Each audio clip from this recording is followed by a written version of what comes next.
നമസ്കാരം. Raf talk ഫുട്ബോളിലേക്ക് അവർക്കും സ്വാഗതം.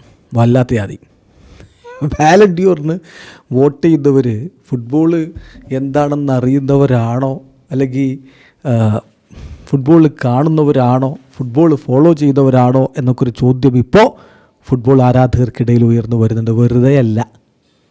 ഇത്തവണത്തെ ബാലൻ ഡിയോറിൻ്റെ വോട്ടിംഗ് പൂർണ്ണമായിട്ടും പുറത്തുവിട്ടല്ലോ. അപ്പോഴാണ് അതിൽ ഞെട്ടിക്കുന്ന കുറേ വിവരങ്ങളുള്ളത്. അതായത് റാഫീഞ്ഞക്ക് ഒറ്റ ഫസ്റ്റ് പ്ലേസ് വോട്ടുമില്ല, 0 ഫസ്റ്റ് പ്ലേസ് വോട്ട്.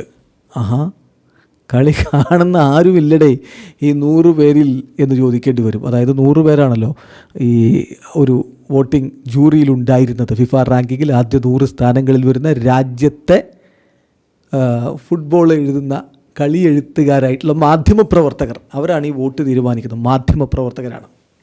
അപ്പോൾ ആ മാധ്യമപ്രവർത്തകരിൽ ആരും കളിയൊന്നും കാണാറില്ലേ എന്ന ചോദ്യമാണ് ഇപ്പോൾ ഉയർന്നു വരുന്നത്. ഈ വോട്ട് രേഖപ്പെടുത്തിയവർ 0 first place vote for Rafinha. അതേസമയം സ്കോട്ട് മക്ടോമിനൈക്കും കിച്ച കാർഡസ്കേലിയക്കും ഒക്കെ ഫസ്റ്റ് പ്ലേസ് വോട്ടുണ്ട്. ഇൻട്രസ്റ്റിംഗ് ആണ് സംഭവം. വല്ലാത്ത മതി. 0 first place Ballon d'Or votes for Raphinha this year. ആ മനുഷ്യന് എജ്ജാതി പെർഫോമൻസാണ് പോയ സീസണിൽ നടത്തിയത് നോക്കണം. അപ്പം 0 ഫസ്റ്റ് പ്ലേസ് വോട്ട് അദ്ദേഹത്തിന് കിട്ടുമ്പോൾ എന്ന് പറഞ്ഞാൽ ഒറ്റ വോട്ടും കിട്ടാതിരിക്കുമ്പോൾ even players such as Kvicha Kvaratskhelia, Achraf Hakimi, Scott McTominay, ഇവർക്കെല്ലാം ഫസ്റ്റ് പ്ലേസ് വോട്ടുകളുണ്ട്. കൃത്യമായിട്ട് പറയാം, 100 ജേർണലിസ്റ്റുകളിൽ 73 പേരുടെ ഫസ്റ്റ് പ്ലേസ് വോട്ട് കിട്ടിയത് ഉസ്മാൻ ഡംബലേക്കാണ്. അത് ഡിസേർവിംഗ് ആണെന്ന് പറയാം. ലമീൻ യമാലിന് 11 പേരുടെ ഫസ്റ്റ് പ്ലേസ് വോട്ടുകൾ കിട്ടി.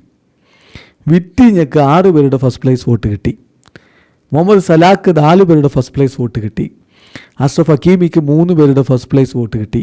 കിലിൻ എംബാപ്പയ്ക്ക് ഒരാളുടെ ഫസ്റ്റ് പ്ലേസ് വോട്ട് കിട്ടി. കിച്ച കാർഡസ്കേലിയക്ക് ഒരാളുടെ ഫസ്റ്റ് പ്ലേസ് വോട്ട് കിട്ടി. സ്കോട്ട് മക്ടോമിനൈക്ക് ഒരാളുടെ ഫസ്റ്റ് പ്ലേസ് വോട്ട് കിട്ടി. റാഫീഞ്ഞക്ക് 0. അപ്പോൾ അതാണ് പറയുന്നത് ഇതിൻ്റെ ക്രെഡിബിലിറ്റി ഇപ്പോൾ ക്രിസ്ത്യാനോയെ പോലുള്ളവരൊക്കെ കഴിഞ്ഞ കുറച്ച് വർഷങ്ങളായിട്ട് ചോദ്യം ചെയ്യപ്പെടുന്നതാണ്. ആരാണിത് കൊടുക്കുന്നത്? ആരാ വോട്ട് ചെയ്യുന്നത്? ഇതൊരു മാധ്യമം കൊടുക്കുന്ന, ഒരു മാഗസിൻ കൊടുക്കുന്ന ഒരു സ്വർണ്ണ ബോളല്ലേ ഫിഫ കൊടുക്കുന്നത്? ഫിഫയുടെ അവാർഡിന് ഈ പ്രാധാന്യമില്ല. ഫിഫ ബെസ്റ്റിന് ഇത്രയും പ്രാധാന്യം ആരും കൊടുത്ത് കാണുന്നില്ല. എന്നാൽ ലേക്യൂപ്പ് ഗ്രൂപ്പിൻ്റെ ഫ്രാൻസ് ഫുട്ബോൾ മാഗസിൻ സംഘടിപ്പിക്കുന്ന ഇതിന് വലിയ പ്രാധാന്യം, അതിലെ വോട്ടിങ്ങിൻ്റെ സ്ഥിതിയാണ് ഇപ്പോൾ ഈ കാണുന്നത്. അതായത് മാധ്യമപ്രവർത്തകർ വോട്ട് ചെയ്യുന്നതാണ്. അതേസമയം ഫിഫ ബെസ്റ്റിൽ ഇപ്പോൾ അങ്ങനെയല്ല. ഫിഫ ബെസ്റ്റിൽ ദേശീയ ടീമിൻ്റെ കോച്ചുമാർക്കും അതുപോലെ തന്നെ നായകന്മാർക്കും വോട്ട് ചെയ്യാം. നമുക്ക് ഫാൻസിന് വോട്ട് ചെയ്യാം. ഈ പറയുന്ന പോലെ ജേർണലിസ്റ്റുകൾക്ക് വോട്ട് ചെയ്യാം. അപ്പോൾ അങ്ങനെയൊക്കെയുള്ള 3-4 കാറ്റഗറി ഉണ്ട്. ആ കാറ്റഗറിയിൽ എല്ലാറ്റിനും സെയിം വെയിറ്റേജ് കൊടുത്തുകൊണ്ടാണ് അത് ഫിഫ ബെസ്റ്റ് കൊടുക്കുന്നതെങ്കിൽ ഇവിടെ ഈ മാധ്യമപ്രവർത്തകരുടെ വോട്ടാണ്. അതിലിപ്പോൾ വോട്ട് ചെയ്തവരുടെ അവസ്ഥയാണത്. 0 വോട്ട് ഫോർ റാഫീഞ്ഞ. അപ്പോൾ റാഫീഞ്ഞ ഈ ഒരു ഫസ്റ്റ് പ്ലേസ് വോട്ട് പോലും അർഹിക്കുന്നില്ലേ? സ്കോട്ട് മക്ടോമിനൈക്കൊക്കെ റാഫീഞ്ഞയേക്കാൾ മുകളിൽ. ഇപ്പം സോഷ്യൽ മീഡിയയിൽ ഇതുമായി ബന്ധപ്പെട്ട് വലിയ ചർച്ചയൊക്കെ നടക്കുന്നത് ഇതിൻ്റെ ക്രെഡിബിലിറ്റിയെക്കുറിച്ച്. അപ്പം പ്രധാനപ്പെട്ടൊരു പോസ്റ്റ് കണ്ടത് ഇങ്ങനെയാണ്: നമുക്ക് ബാലൻ ഡിയോറിൻ്റെ പ്രാധാന്യം അതിനെക്കുറിച്ച് ഇങ്ങനെ ആർഗ്യൂ ചെയ്യുന്നത് ഒഴിവാക്കാനുള്ള സമയമായില്ലേ? എന്ത് ക്രെഡിബിലിറ്റിയാണ് ഇപ്പോൾ ഇതിനുള്ളത്?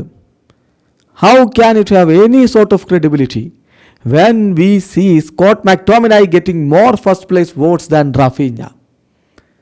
അതങ്ങനെയും പറയാനില്ല. 0 first place vote for Rafinha, Scott മക്ടോമിനൈക്ക് വോട്ടുണ്ട്. അങ്ങനെ കാണുമ്പോൾ ഇതിപ്പോൾ സ്കോട്ട് മക്ടോമിനയോട് എന്തെങ്കിലും പ്രശ്നങ്ങളുള്ളതുകൊണ്ടല്ല, കഴിഞ്ഞ വർഷത്തെ പെർഫോമൻസ് വെച്ചിട്ട് പറയുന്നതാണ്.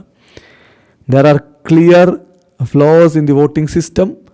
ജേർണലിസ്റ്റ്, എന്നിട്ട് ഇൻവേർട്ടർ കോമ്മിറ്റിയാണ് ജേർണലിസ്റ്റ് എന്ന് പറയുന്നവർ, who have no knowledge of the sport,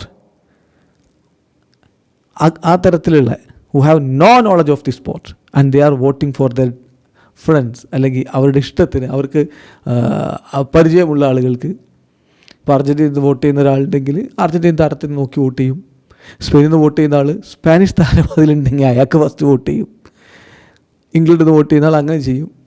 അപ്പോൾ ഇങ്ങനെയാണ് കാര്യങ്ങൾ നടക്കുന്നത്. So 0 first place vote for Raphinha എന്നുള്ളത് ഷോക്കിംഗ് ആണ്. വീഡിയോ അവസാനിക്കുന്നു. ഫുട്ബോൾ ലോകത്തെ കൂടുതൽ വിശേഷങ്ങളുമായി റാഫ് ടോക്സിൽ എത്താം.